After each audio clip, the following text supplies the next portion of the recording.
jirtan kabajamtootaa fi daawwattoota keenya kun sagantaa furtuu dhugaa torbaanitti guyyaa lama isiniif dhiyeessinudha. Sagantaan furtuu dhugaa torbaanitti guyyaa lama bara kana keessa isinii dhiyeessuu jalqabuun keenya ni yaadatama. Hardhas waa'ee gaa'elaa irratti kan dubbannu guyyaa hardhaa isa dubbachuuf paaster Gammachiis wajjin asii wal geenyeerra waan nu hordofattaniif Waaqayyo isin haa eebbisu. Sagantaan kun warroota dhaqqabnes akka dhaqqabu sheerii godhuun nu wajjin turaa isiniin jenna. Ayyee kabajamtoota daawwattoota keenya akkuma jedhame sagantaan keenya torbanitti guyyaa lama dhiyaatu namoonni yeroo jalqabaatiif sagantaa furtuu dhugaa dhaggeeffataa jirtan yookiin ilaalaa jirtan yoo jiraattan jimaata akka Poortlaanditti lakkoofsa Poortlaanditti galgala keessaa sa'aatii 9tti kan darbu yeroo ta'u guyyaan inni lammaffaa kunoo guyyaa dilbataa akkanaa ganama keessaa sa'aatii 8tti akka biyyaatti galgala keessaa sa'aatii 1tti kan dhiyaatudha. Waan nu hordoftaniif Waaqayyo isin haa eebbisu. Namoonni waa'ee gaa'elaa irratti gaafii qabdan yoo jiraattan ammas keessaan nu barreessaa. Warroonni nu hordofattan Waaqayyo isin haa eebbisu. Gaa'ela keessan Waaqayyo isiniif haa cimsu jedhaati. Sagantaa keenya badhifannee oduu hin deemne paasterii wajjin waa kadhanna. Ayyee haa kadhannu. Si galateeffanna Waaqa keenyaa gaarummaa ijoollee keetti argisiifteef carraa jiraachuu waan nuuf kenniteef warra jiraatan keessaa immoo warra si beekan warra maqaa kee waammatan warra sodaa keetti qabamanii jiraatan waan nu gooteef galanni siif haa ta'u. Ameen. Akkasuma gaa'elli kennaa harka kee keessaa dhufu ta'uusaa beekuudhaan warra gaa'elaaf gorsa gaa'elaatiif gara keetti dhiyaatan sirraa barachuudhaaf warra fedhii qaban waan nu taasifteef si galateeffachaa gaa'ela keenya gaa'ela daawwattoota keenyaa hundumaa sitti dabarsinee kennina maqaa Kiristoos Yesuusiin akka eebbiftu hamaa hundumaa irraa akka eegduuf jaalala kee haa ta'u dhiyaadhu nu barsiisi maqaa Kiristoos Yesuusiif jettee ameen. Ameen. Egaa abaa caadaa gaa'elaa irraa waa'ee gaa'elaa barachuu jala qabnee boqonnaa Jaafaarraan baaneerra kutaan yoo dhiyeessinu haga kutaa 14 ta'ee ture adda kutaa 15ffaa irra jirra boqonnaa 6 baaneerra jechuun almost macaafa kana yookaan kitaaba kana fixuudhaaf kaaneerra fakkaata. Adda boqonnaa 6 yookaan kutaa 15ffaa irratti dogoggora abbaan manaa yeroo baay'ee gaa'ela isaa keessatti raawwatu. Abbaan manaa dogoggora raawwata. Abbaan manaa dogoggora raawwachuu isaa qofayyuutu hin taane iddoo kana geessee maaliif addaan qoodde naan jetta jedhee yaadee ture amma ammaatti walumaa wajjin ilaalaa dhufne. Haadha manaas abbaa manaas wal bira qabneeti kan lamaanuyyuu gahee isaan gaa'ela keessatti qaban ilaalaa dhufneeti. Boqonnaa kanarra yeroo geenyu boqonnaa Jaaffaa abaa caadaa gaa'elaa irratti dogoggora abbootiin manaa yeroo baay'ee raawwatan irra deddeebiidhaan kan raawwatamu beekamaa kan ta'e hagooma isaa yookiin muraasuma isaa kaasuufidha. Boqonnaa sattaanutti gaafa dabarru immoo kan haati manaa dogoggora yeroo baay'ee haadha manaa irraa mul'atu isaaniin kaafna jechuudha. Ani ammoo wanni yaade waa mara gaafa mara walitti qabuu irra gaafii gaafa adda adda babbaasaa ilaaluun illee barbaachisa jedhee itti amana. Yaa tunuu danda'ameeti qofaatti kutaa kan biraatti achi baafnee isaan barsiifna. Amma garuu hundumtuu wal duukaadha kan dhaggeeffatu. Sababiin isaa dogoggora abbaa manaa dogoggora haadha manaa yeroo baay'ee raawwatan jennee kan dhiyeessinu kaayyoon boqonnaa kana barreessuu kooti maalidha yoo jenne tokkoffaa warri dhiiraa warri abbootii manaa keessatti ofii keenya ilaaluu akka dandeenyuufidha. Akka Daawititti ofii keenya keessatti ilaalle yoo dogoggora kana raawwataa irra ta'e dogoggorri kun dogoggora dhiirri baay'ee raawwatu mana baay'ee keessatti gaheen abbaan manaa raawwatu waanta ta'eef dogoggora isaa waan ta'eef achirraa ilaallee ofii keenya achi keessatti ilaallee irraa akka sirreeffannuufidha. Adaa dogoggoraa kun anis akkuma warra kaanii balleessaa kana balleessaan jira dogoggora kana gaa'ela koo keessatti raawwataan jira jennee akka of ilaalluufi. Inni lammaffaa immoo warri haadhotii manaa warri dubartootaa abbaa manaa isaanii irratti dogoggoraa arganii isuma qofatu dogoggora jedhanii kan yaadan jiru. Abbaa manaa koo qofadha kan rakkina akkasii qabu jedhanii kan yaadan jiru. Kun rakkoo abbootii manaa baay'ee ta'uusaa akka isaan hubatan mana baay'ee keessa rakkinni wal fakkaataan dogoggorri wal fakkaataan akka jiru. Kanaaf waa'ee abbaa manaa isaanii sana hadheeffachuutu hin taane dogoggorri kun dogoggora beekamaa hundumaa jiru ta'uu beekanii akkam godhee rakkoo kana furuu danda'a akkamitti irratti haasofnee mari'annee qajeelchuu dandeenya waan jedhu irratti bifa tasgabbiitiin akka ilaalan hanqina abbaa manaa isaanii qofa godhanii akka isaaniin ilaalle. Yaa jecha jette akkuma jirutti ta'ee jechoo dogoggoroonni abbaan manaa godhan keessaa tokko akka tokkoffaatitti kakeetteetiin jettee gaachana maatii ta'uu dhabu. Abbaan manaa gaachana ta'uu qaba. Maatii isaatiif itti gaafatamummaa qabaachuu qaba. Abbaan manaa gaachana ta'uu dhabuun isaa akka dogoggoraatitti jettee keetteetta. Abbaan manaa wanti irraa eegamu keessaa inni tokko, wanti ijoolleen isaa irraa eegan, wanti haati manaa isaa irraa eegdu keessaa tokko mana isaatiif gaa'ela isaatiif gaachana akka inni ta'udha. Yoo ijoollee gaafatte, ijoollee xixinnoon bakkeetti soo namni tuqe, yoo namni lole, yoo namni maal godhe, maal jetti ijoolleen?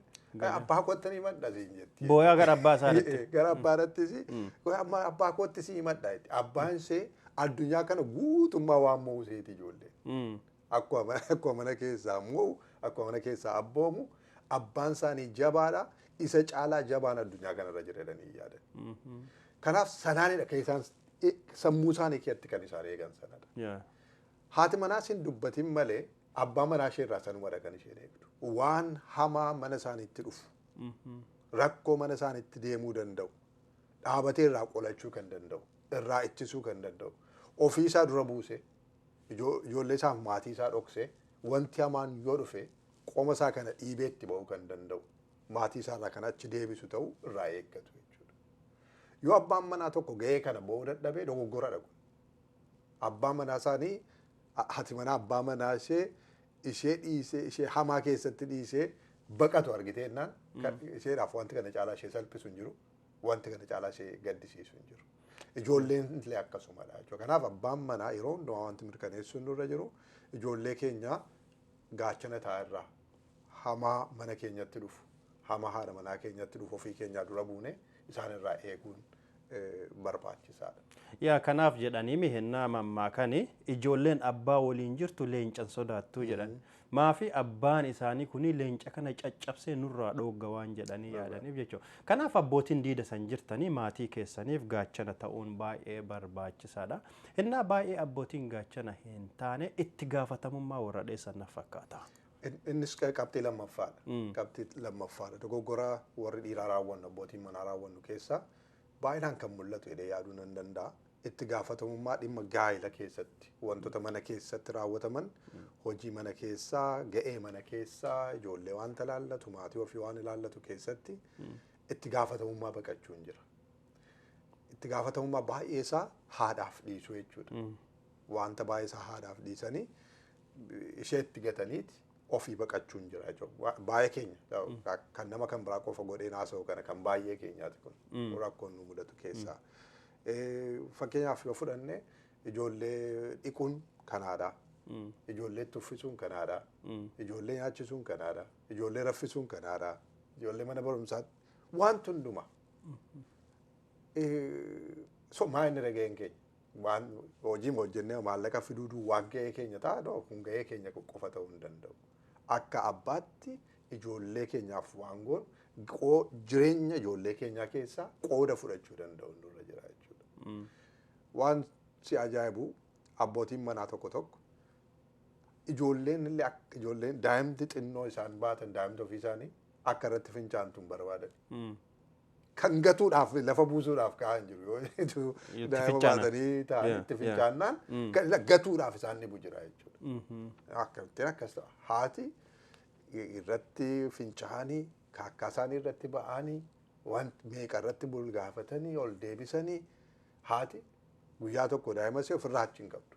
Wajjiniin ofitti qabdi jechuudha. Itti gaafatamummaa fudhatteetti.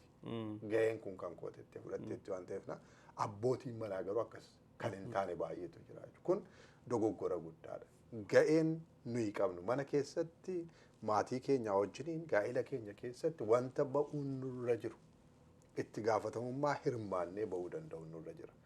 Ga'ee yeroo baay'ee haadha manaatiif jedhamee dhiifamu baay'eensaa haadha manaaf dhiifamuun kan irra jiru miti. Yaa Waaqayyo si haa eebbisu. Amma as biratti paaster wanni tokko ilaallee sirreeffachuu qabnu ka jedhee yaadu. Fakkeenyaaf mana keessatti ga'ee haadha manaa jedhanii daa'imman guddisa daa'immanii wantoota mana keessa barbaachisu haadha manaa irraa dhiisuun hin barbaachisu.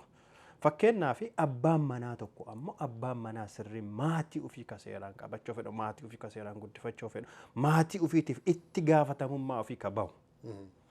Garuu hojii diidaatiin biizii ka ta'u. Namni kunillee dhimma kanaan qabamuu qaba jennee yaadna. Iddoo lamatti qooduun nurra jira waan kana. Abbaan manaa hojii diidaan hojjeta, haati manaas hojii diidaan hojjetti. Abbaa manaa duwwaa miti bara kana hojii diidaa kan hojjetu. Yoo wajjiniin mari'atanii wajjiniin haasa'anii ati mana keessa isa kana hojjedhu dhimma daa'immanii ati itti gaafatamummaa fudhadhu ani immoo waan bakkeetii hojjetamu madda galii keenyaa waan ta'uu danda'u. Isa irratti xiyyeeffadheen isarra hojjedha jedhamee yoo walii galame walii galteedhaan waan ta'eef kun rakkoon qabu. Garuu baay'inaan yoo ilaalte abbaan manaa sin hojjeta haati manaa sin hojjetti. Garuu abbaan manaa hojjetaa ooleetu ganama ba'ee galgala galeetu dadhabeera du'eera jedheetu wayi tokkotti bu'uun barbaadu. Haati manaas akkasuma ganama baateetu hojjetaa oolteetu isheenis galgala galteetu isa haati galtee kaate immoo waan mana isheetii hanga halkan walakkaatti kan dhaabattu jirti jechuudha. Ijoollee ishee ilaalchisee nyaata ilaalchisee mana qulqulleessuu ilaalchisee uffata miicuu ilaalchisee isa miicame dachaa waan hojjetamu hunduma isaatti dabarte jechuudha. Duraan dirqama maaliitirreedha qofaatti. Eegalee miti. So walii galteedhaan inni ati gootu waan kan biraadha. Garuu kun gayaadha manaatitti wanta itti dhiiftuuf immoo ofii isaatiin dogoggoradha kan inni ta'u. Wanta gaa'ela keenya ilaallatu wanta mana keenya ilaallatu hundumaa keessatti kun kanaadha manaatiin wanti nuyi dhiisuun nurra jiru jiraachuun irra hin jiraatu. Amma walii galle maaliif abbootiin manaa tokko hennaa diida baanii hojjetanii mana ofiitiif responsibility itti gaafatamummaa fudhatanii mana ofiitiif qopheessani dadhabee galaara namni kun. Hennaa dadhabee galaarutti responsibility kan keeti akkuma haati diidaa dadhabdee galtee responsibility kan kee jennee itti kennuu hin qabne innis kun atillee daa'ima kan keetii abbaa akkas godhuu qabdaa kana godhuu qabdaa kana godhuu qabdaa dadhabbii biraa irraa itti dabaluu hin ta'u ka jedhuuf siin jedhaara. Garuu jarri lachuu baanii hujanii yoo waan galan ta'e galtee atin soofaarra teettaa isiin galtee kuchiinaa sababiin seentuuf hin jiru. Isin illee dadhabdee galtii atillee dadhabdee galtaa itti gaafatamummaa qixxee fudhachuun baay'ee barbaachisa. Achirratti yooma walii galtee maal isheen mana oolti ta'e iyyuu ashaaraan kee barbaachisa. Ashaaraan kee barbaachisaa. Daa'imman keessa giddi barbaachisa. Isheenis rafaan ooltu. Mana oolti malee rafaan ooltu. Waan hojjetamu. Yeroo baay'ee haadha manaatiif waa isaan mana keessaa hojjetan hin mul'atu. Mul'atu. Maal hojjette cireema nyaanneeni? Laaqana ta'e manattuu hin galle ijoollee yoo baay'ee laaqanuma nyaatte jenna. Wanti mana keessaa hojjetaa oolan hin mul'atu.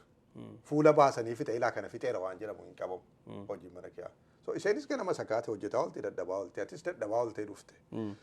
Sa'aatii itti manatti galtutti ati boqonnaa yaadda isheenis stiil boqonnaa numa ishee barbaachisa. Yoo garuu ati dadhabbii yoo qabaatte isheenis akkuma kee dadhabaa oolte waan ta'eef sa'aatii hafte sanatti immoo wajjiniin hirmaattanii hojjechuun gammachuu gaa'ela keessanii dabala. Gammachuu mana keessanii dabala. Bakkeedhaa hojjettee galuun kee jireenya ijoollee keetii keessatti qooda fudhachuu ati qabdu hir'isuun irra hin jiraatu. Hambisuun irra hin jiraatu. Ijoolleen kee numa si barbaaddi. Ijoolleen kee yoo uffannaa tuffiftu gammachuu isheen qabdu kan biraadha. Uffatuma tuwisuu keetii uffatuma jijjiiruu fi keetiin waan argattu qabdu sirraa ijoolleen. Ijoollee kee kadhattee fi raffisuu keetiin ijoolleen kee waan sirraa argattu qabdi. Kana hogooteen duutu atis. Dadhabdeetta garuu duutu kun. Siifis gammachuu sii kennuu qaba. Achi keessaa hirmaachuu. Garuu an bakkeetii hojjetaa olee dadhabeen dhufe waan ta'eef wamaa tokkotti bu'uun irra hin jiru jettee yaaduun dogoggoradha kan inni ta'u. Thank you. Baay'ee galatoom. Wanti kun baay'isee waan gaa'ela keessatti guddisee waan barbaachisa. Garuu hinnaa laaltuu xiqqoo fakkaata. Amma daa'imman uffata uffisuun xiqqoo fakkaata garuu waan guddaa. Tokkoffaa haadha manaa ta'eetillee boqonnaa kennaa taa'isi gammachiisa. Lammaffaa daa'imman kee waliin konnekshiina qabaatta. Abbootiin tokko daa'imman ofii waliin gonkumaa konnekshiina hin qaban.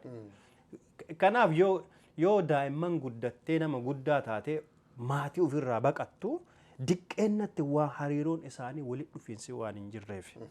Daa'imman keessa waliin diqqeenarraa hariiroo walitti dhufiinsaa yoo hin qabaanne gaafa guddatan isinuu garagalanii ilaalan.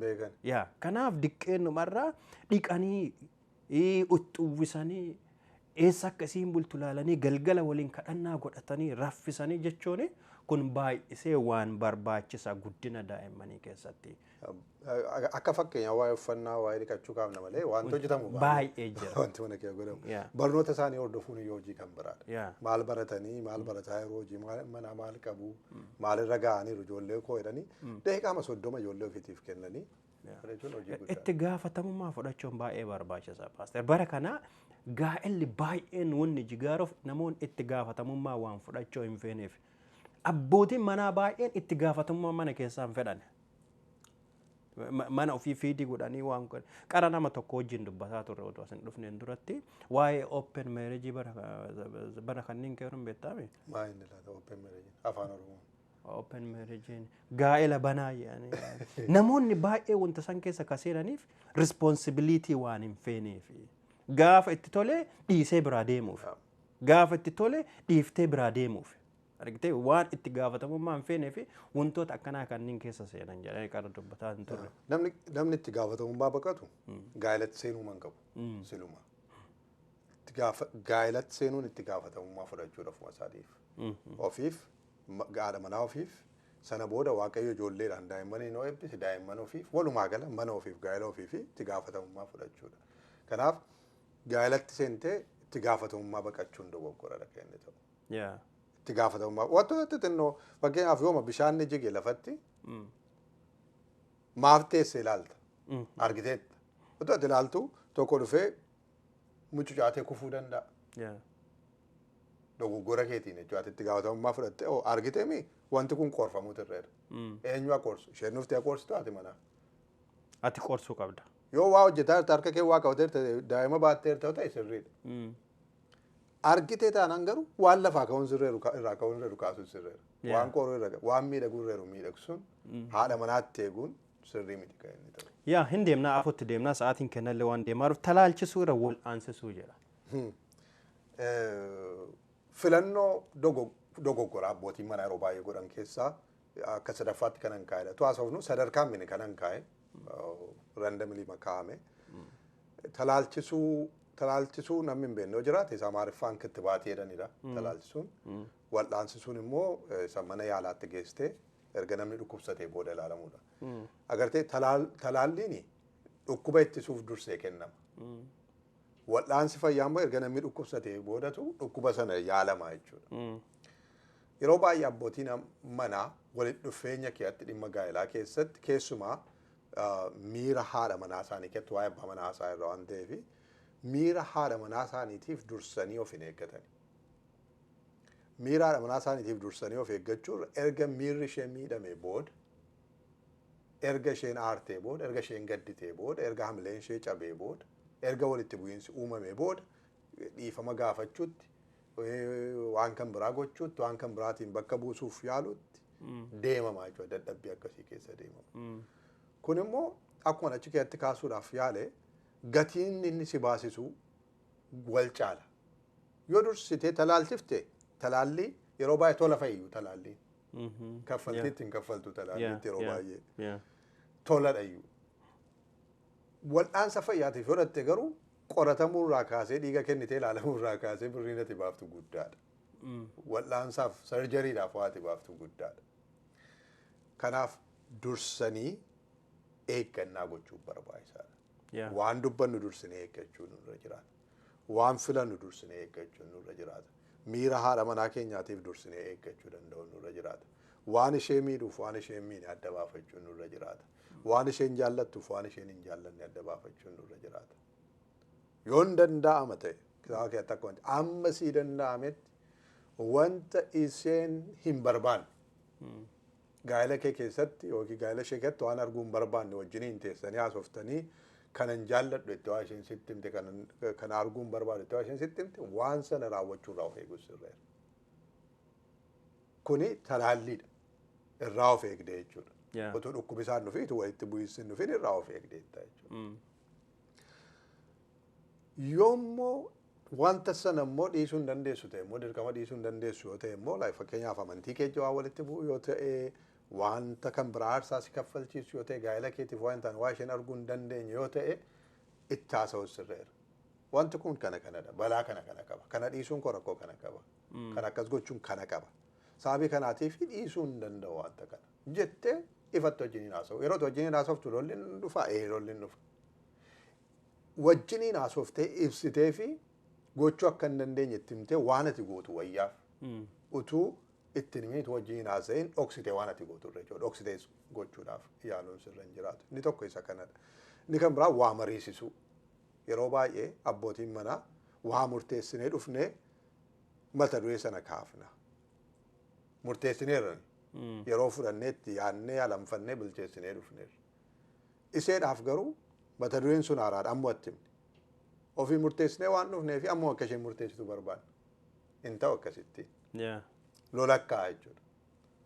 Sana booda warri guutu dhufa dubbitu dhufa. Maal gochuu sirrii akka ofii keetii yeroo itti fudhattee yaaddee murteessi sammuu kee keessatti xiinxala akka oolte yaada isaa buuftee baasaa akka oolte isheedhaafis yeroo kennuu si barbaachisa.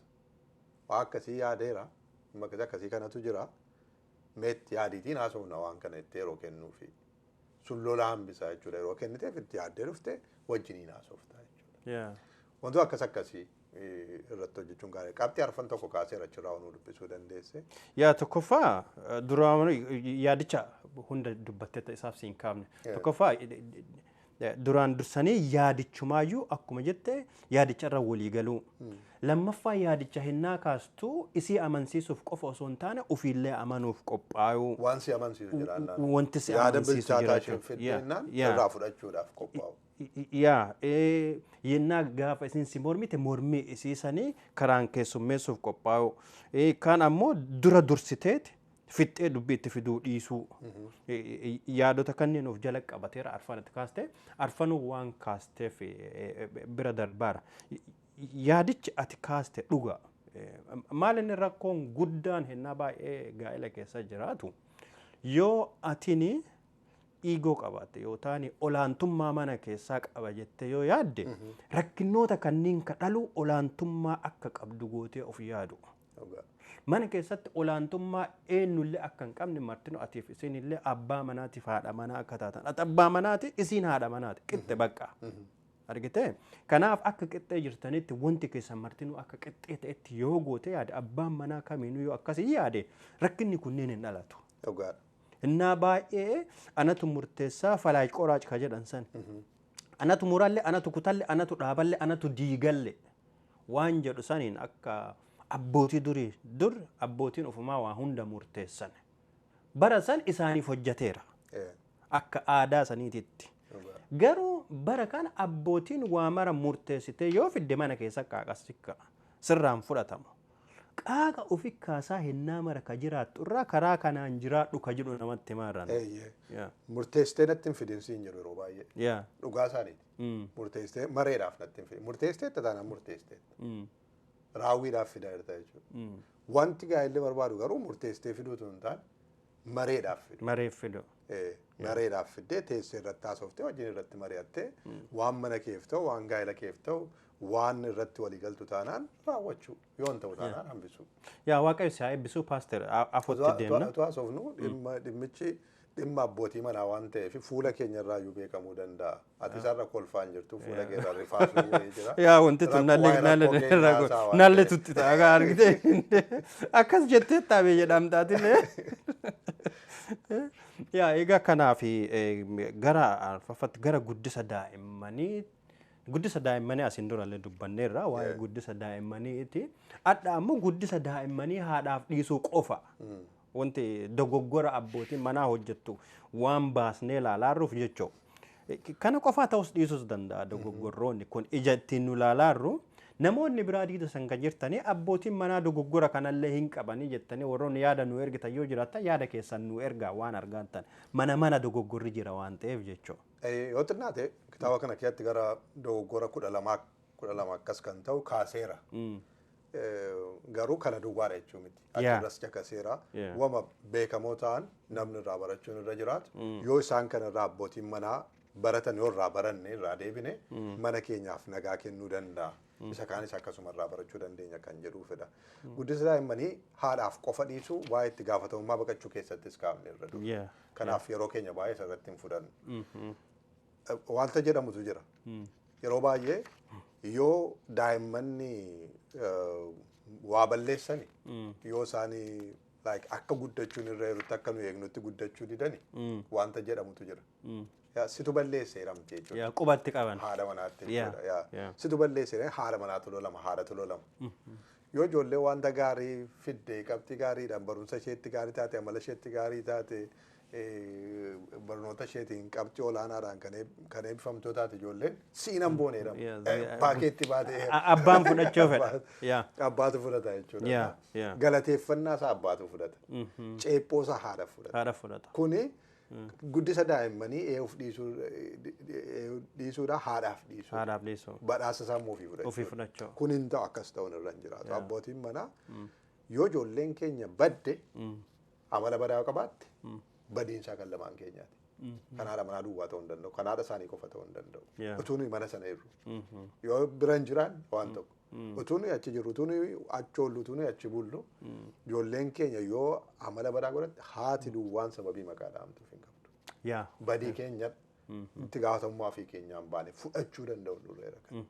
Kanaaf waan hundumaan guddisa isaanii, sammuu isaanii, egeree isaanii waan isaan barbaachisu mul'ata isaan keessa kaa'u, abjuu isaanii hordofuu, kaayyoo tokkorra akka isaan gaariif isaan qajeelchuu, isaan gorsuu, fakkeenya isaaniif ta'uu, ogummaa gaa'elaa keessatti kanaan dura wantoota kaafne sana hundumaa achi deebinee guddisa daa'imman irratti isaan irratti fayyadamuun baay'ee barbaachisaadha kan inni ta'u. Yaanni baay'ee bareeda. Guddisa daa'immanii irratti abbootiin baay'ee of eeggachuu qaban. Haga danda'ameen daa'imman ofii seeraan guddifachuun baay'ee barbaachisa. Gaafa daa'imman babbareeddee, gaafa fuulli isaanii tolee, gaafa harki isaanii tolee, gaafa funyaan isaanii qulqullaa'e qofa yoo waan ofii fuutu ta'e jechuu hin beekanii bare. Eenyu akka isaan dhiqu, eenyu akka isaan aan tekerii godhuuf daa'imman hin beetti. Gaafa duwwaa dhungatta. Gaafa duwwaa dhungatta yoo ta'e wanti kun deemee sammuu isaanii keessatti nafa akkuma ati isaan second choice goote. Gaafa isaan xuraayan hin tuttu. Gaafa isaan qulqullaayan si tutuqa. Gaafa isaan xuraayan, gaafa isaan booyan, gaafa isaan dhibaman kan waliin rakkatu yoo haadha ta'e isaan illee gaafa guddatan secondii si godhan. Akkasuma. Argitee lammaffaa taata malee tokkoffaa nama sanii daa'imman keetiif hin taatu waan ta'eef haadha irraan haadha hajaa baanii sitti dhufan malee uduu haati jirtu sitti hin dhufan. Waa ati goote sii kennan. Waanuma ati goote sii kennan. Kanaaf ammumarraa daa'imman diqqeennumarraa qixxeetti. Haadhaan qixxeetti dhiquun illee yoo isaan irra jiraate, fuulli isaanii yoo qoshashee jiraate, furri yoo funyaan irraa qabaatan, uffanni isaanii yoo sirraa hin jiraanne, uffata isaanii sirreessanii itti uwwisanii daa'imman ofii kunuunsuun baay'ee barbaachisa. Qixxamatti jechuudha. Gahee kan of gaafachuutu nurreera warra abbootii manaa dhaabannee of gaafachuu nurreera. Maalidha gaheen koo? Daa'imman koo keessatti jireenya daa'imman kootii keessatti maalan gochaa? Haasofnu ijoolleen keenya yeroo dheeraa nu wajjin hin jiraatan. Waggoota muraasaaf nu wajjin hin jiraatan. Kabaranaa fa'a. Waggaa xinnoo nu wajjin hin jiraatan sana keessatti maalan gahee qaba? Maalan gochaa jira?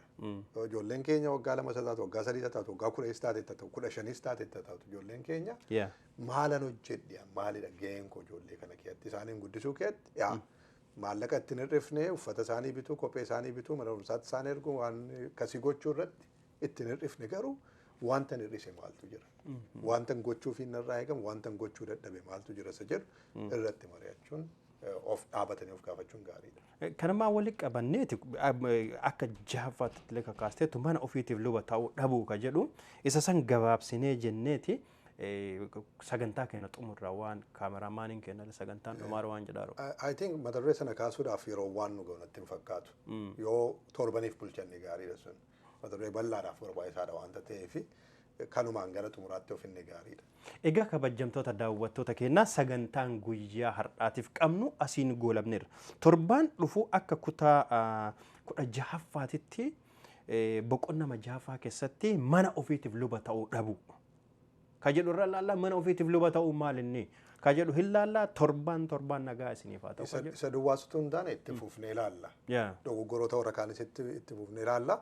Asumaan waan ani ittiin jechuu barbaadu abbootiin manaa sagantaa keenya hordofanii nutti jabaattan akka nuun hin jenne. Nutti jabaattan akka nuun hin jenne. Maaliif nurraa jalqabdan akka nuun hin jenne? Nuyi dhiira waan taaneefidha. Nuyi abbootii manaa waan taaneef ofirraa jalqabna. Ofii keenyatti yoo jabaanne, ofii keenya dogoggora keenya yoo dursinee beekne, dogoggora haadhotii manaa keenya yoo kaafne haasofne nurraa bareeda jechuudha. Badii ofii namni bare, badii isaa namni sirreeffate, badii nama kan biraa yoo itti hime hin dhaga'ama, irraa deebi'uufis salphaadha kan inni ta'u. Kanaaf yoo jabaanne ofumatti jabaanne waan ta'eef nutti hin eeggamina. Dogoggoroota kan biraa akkuma Roobaan jedhe nuu barreessaa. Waaqayyo isin haa eebbisu.